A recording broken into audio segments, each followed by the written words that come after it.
Hi, I'm Darin Thompson. I work for the Ministry of Justice in the province of British Columbia, Canada, and I work in an office called the Dispute Resolution Office. We are concerned primarily with policy and more specifically justice reform and ways to push the alternative dispute resolution envelope as far as we can into our existing justice system. Oh, and we're here at the UN. I'm part of the Canadian delegation here for the UN Working Group III on online dispute resolution, the body that's trying to create a set of model rules for cross-border consumer disputes. Yeah, we have been looking at online dispute resolution for a while and have started up some low-level experimentation with using it in the consumer context and as well in an admin tribunal context. Consumer cases are pretty straightforward. It's complaints brought to our Consumer Protection Authority, and if they are deemed suitable, then they go into an online dispute resolution process. It's not binding. It does allow for mediation, but at this point we've tried to de-emphasize the human involvement in terms of providing a neutral, primarily to see if we can keep the costs down and see what kind of efficiencies can be gained from a largely automated and party-driven process.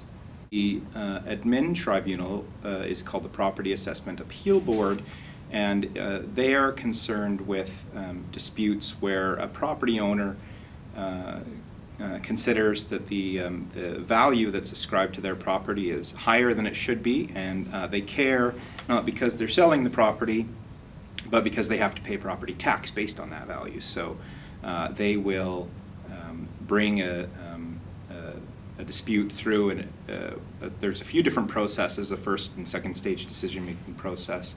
And if the dispute isn't resolved by that point, it would ordinarily go to this tribunal, which is, it's an appeal board really, but they they're a very innovative tribunal in their own right and have been performing very well and doing all sorts of things to make their processes as streamlined as possible.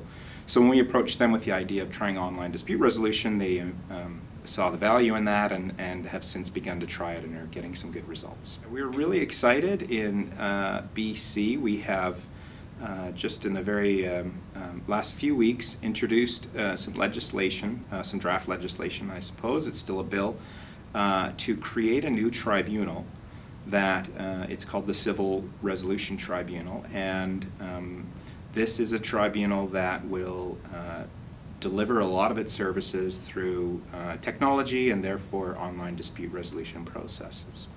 So in its first iteration, the tribunal will be voluntary, that is, the parties will have to consent to go through the process, and it will handle two different case types to begin with. One would be a jurisdiction that's analogous to our small claims courts. So in our province, that's cases $0 to $25,000, primarily against civil disputes. And the other type of dispute that it will handle is something that we call strata property disputes. Now those relate to a certain type of ownership that generally relates to condominiums in BC. So there's a specific statute that sets out all of the terms of ownership for strata, again what we call strata property. So any disputes relating to that can also come through the tribunal. So we are, as I say, really excited about it because we are going to be pushing ADR. That's the main thrust of this tribunal.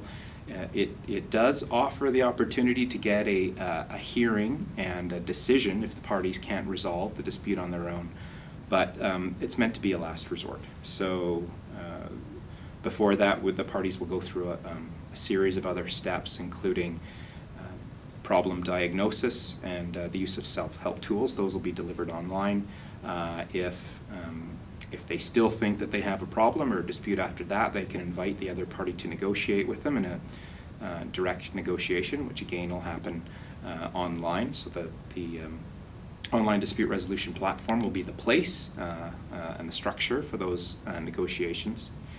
If they can't resolve the dispute on their own, they go, that's when they start to ask this new tribunal for help, and they head fairly quickly into a what we're calling a case management process. So this is really going to be a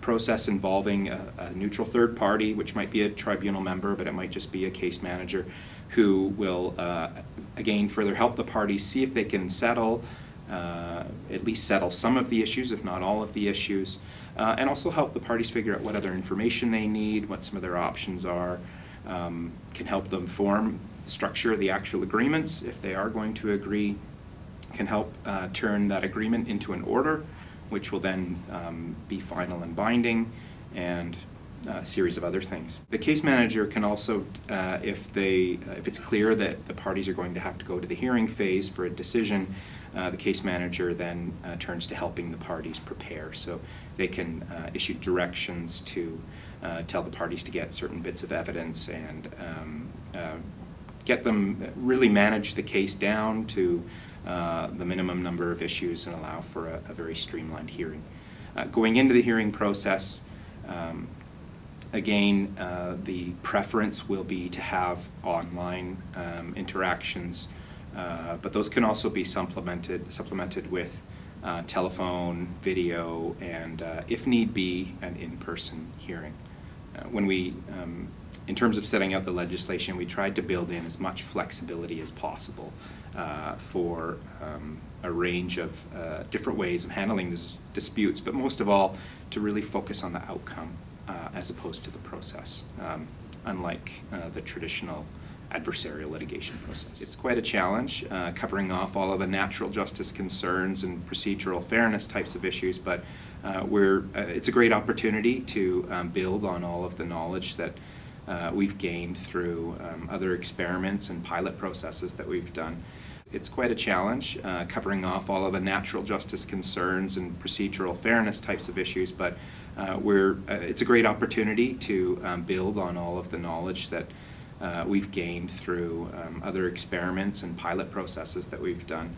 The draft legislation, if it's passed, it says in it that the preference is for parties to represent themselves. So the legislation builds in some exceptions for people who, for instance, have a mental incapacity or are a child and not able to represent themselves. They will be able to have lawyers.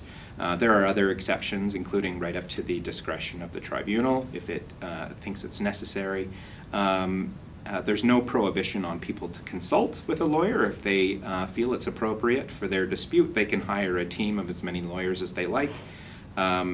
Keep in mind, too, that because these interactions will be remote and asynchronous for the most part, we hope, that if you want to go to your lawyer's office to log into the platform to have simple communications back and forth with the other party, you're welcome to do that too.